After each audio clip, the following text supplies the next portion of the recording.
Yeah. My mom's But I give my sister's in Cumberland now. So she I got friends in Cumberland. I had one call. Oh, yeah, you know that area. Your dad used to have kind of contacts, so I think it's kind of exciting. Wow, yeah. Campbell River, it's like, well, both of them are really taking off a lot. Yeah, and a lot of things are like, Campbell River, I think is looking really good.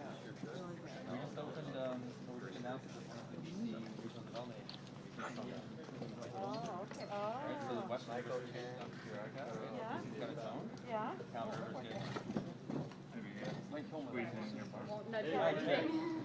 Michael, by Michael Chan. Oh, Michael, nice to see you. Thank you for being here.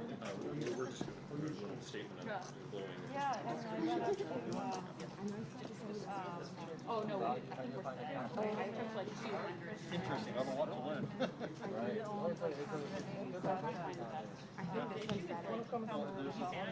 Oh, is that right? Oh, fantastic. I think there's something.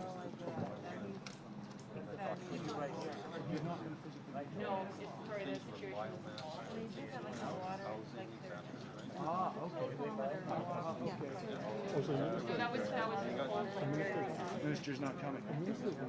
Oh, good. I got the DVD. Okay. Yeah, all right. See you guys next time. Yeah.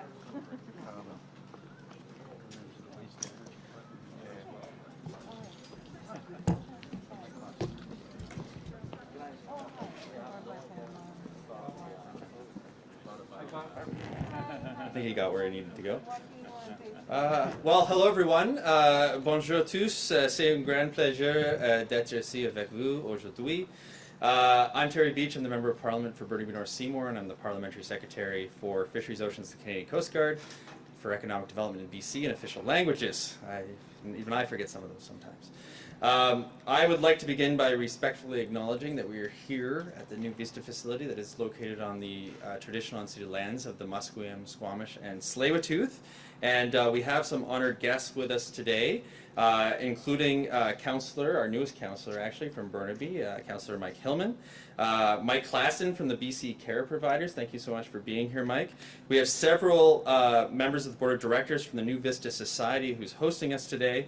So hello and thank you for being here to Michael Huang, Jeffrey Yu, Michael Chang, and Barb Larkin. And did I miss anybody? Did I get everybody? I wanted to make sure I got everybody. Okay, well thank you everybody for being here today, and thank you for hosting us. We had an opportunity to talk a little bit about the work done here. New Vista at the start of the pandemic was actually located in the other building and had some challenges during the pandemic. And those challenges have decreased significantly in the building that's behind me, and so that shows you the importance of having quality care facilities to protect our vulnerable seniors, not just during a pandemic at all times, but especially during a pandemic. And actually something that's unique about this building is there's an entire floor that is designed to be culturally sensitive to Koreans, that actually provide care and food in the Korean language, which is quite a wonderful feature. This facility helps serve our Korean community that contributes so much to our country. Ladies and gentlemen, vaccines and the vaccine coverage within Canada is growing every day, and with that protection, we can finally start planning for how the future looks beyond the pandemic. For the people who live and work in long-term care facilities and their families, that question is particularly poignant. I represent Burnaby and North Vancouver, and some of the care facilities that were first affected, dramatically affected, were right here in our own community, in our backyard. From deadly outbreaks to staffing shortages to the isolation of prolonged lockdowns, long-term care workers and residents have suffered immeasurably during the pandemic. The situation has shown us exactly where we fall short, namely infection prevention and control, staffing, infrastructure, and testing. This is why we made a commitment to Canadians to do all we can to address the systemic problems that put our seniors at risk. To address the immediate needs in some facilities, the Canadian Armed Forces helped in the provinces of Quebec and Ontario, and I think we collectively hope that's something that we don't have to do in the future because of the action that we're taking. The federal government provided funding for personal protective equipment and to raise wages of essential workers. And I can tell for everybody here, this is quite personal for me, not just because of the members of our community that are affected, but my mother works in care, and my sister is a nurse, and my grandma was also a nurse. So when there are situations where we're not delivering up to our potential, I hear from my family members directly.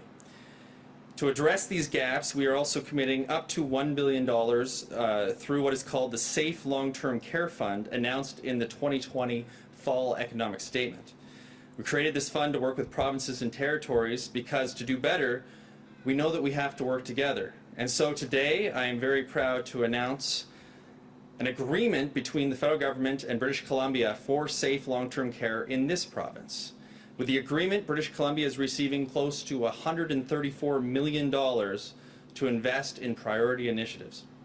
For residents in this province, this means more single-bed rooms in long-term care facilities and improved ventilation and air quality to increase comfort and reduce medical distress during periods of excessive heat or poor air quality.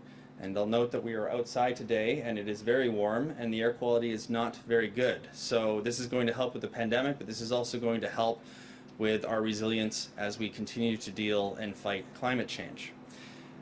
The funding will also support enhancements to furniture and fixtures that will be easier to clean, thereby reducing the threat of infection or spread of disease. In addition, this investment is being used for beds that help reduce wound pressure injuries and infections, and in cleaning, food service, and medical supplies that reduce health risks in the future.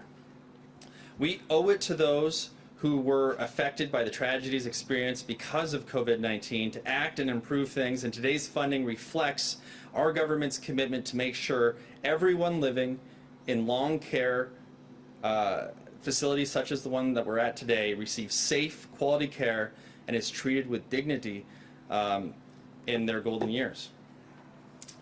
To ensure transparency, provinces and territories will develop and publish action plans which show how federal investments are supporting greater infection prevention and control in long-term care settings so that those living and working in these facilities are protected from the spread of infections. The government also welcomes the news that the Health Standards Organization, or HSO, and Canadian Standards Association, the CSA group, are launching a process to help address those issues in Canada. The collaborative work of the HSO and CSA groups with government, stakeholders, and Canadians to develop national standards, and this work will help inform the federal government's ongoing discussions with provinces and territories on improving the quality of life of those living and working in long-term care. I believe that the HSO is focused on the measurements for high quality and standards of care, while the CSA leads on infection prevention. These facilities were hit hard in BC and many parts of the country from the outset of the pandemic. And while the administration of long-term care falls under provincial and territorial jurisdiction, we have a shared responsibility to protect our most vulnerable populations.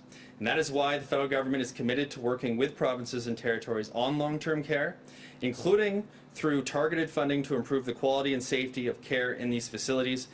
After all, I think this is something that all of us, no matter what our political stripe or level of government, can agree upon.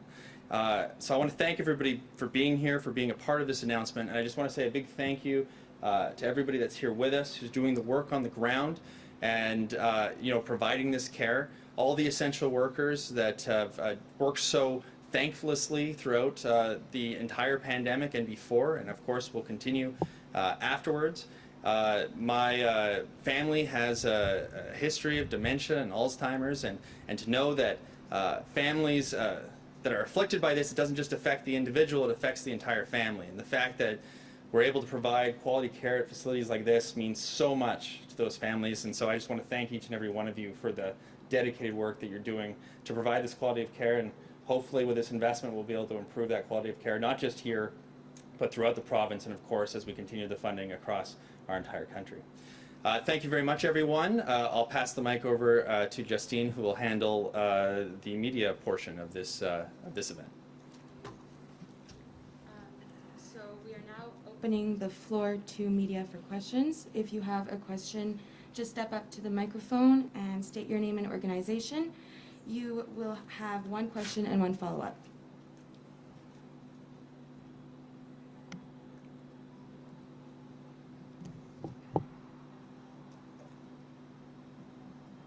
It appears that we have no questions in person, so we kindly ask that online questions portion begins. Perfect, thank you so much. So we'll now proceed to questions from journalists online on Zoom. If you're a reporter and wish to ask a question, please use the raise your hand function. We'll ask that you limit yourself to one question and one follow-up. Unless I've stated already, please indicate your name and media outlet before posing your question. Nous allons maintenant prendre des questions des journalistes sur Zoom. Si vous êtes une journaliste et vous désirez poser une question, veuillez utiliser l'option de lever la main. Merci de vous limiter à une question et un suivi. Et s'il vous plaît, identifiez votre nom et votre média avant de poser votre question. The first question is from CTV. Go ahead. Hi, this is Kevin Gallagher, CTV National News. On the press release today, it said that Defense Minister Harjit Sajjan will be there. Is it possible for me to ask him a question? Thanks for being here, Kevin. Unfortunately, Minister Sajjan was predisposed with ministerial work and was not able to attend today. Okay, is there any reason why? I'm sure there's a very good reason why, but I'm not sure what it is. Okay, so fine, for long-term care facilities, obviously there's an election on the way. Is this a campaign promise from the Liberals? I don't think it's a campaign promise because we're delivering it today. This is $134 million that's being delivered, and so that happens regardless of the campaign or any future campaign that might happen. What about negotiations between the feds and the provinces? It's obviously provincial jurisdiction. How is that getting ironed out? Not just with BC, but with everybody. Right. Well, I know that there are agreements with Newfoundland and Labrador as well as with the Yukon, and of course this is a good announcement with BC. Our government's going to continue to work in collaboration with our territorial partners and provincial partners to make sure that these funds are made available and put into place where they're needed right across the country.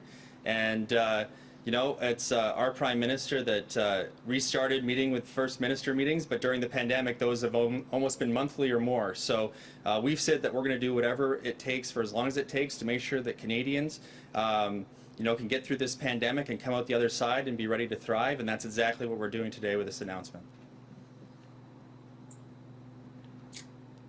Thank you. We have another question from Mr. or Mrs. Bailey. I'm just wondering if you can confirm your media outlet, please. And go ahead. You can. I think you're muted.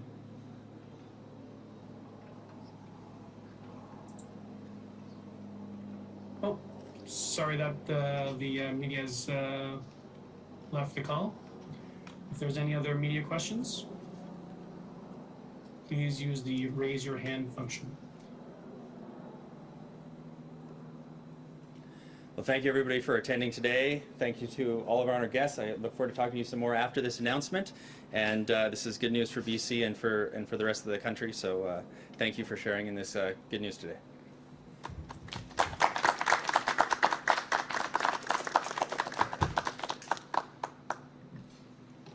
You guys want to answer some questions? Done well. Wonderful job. Great, thank you. How's it going to get down here? I don't know,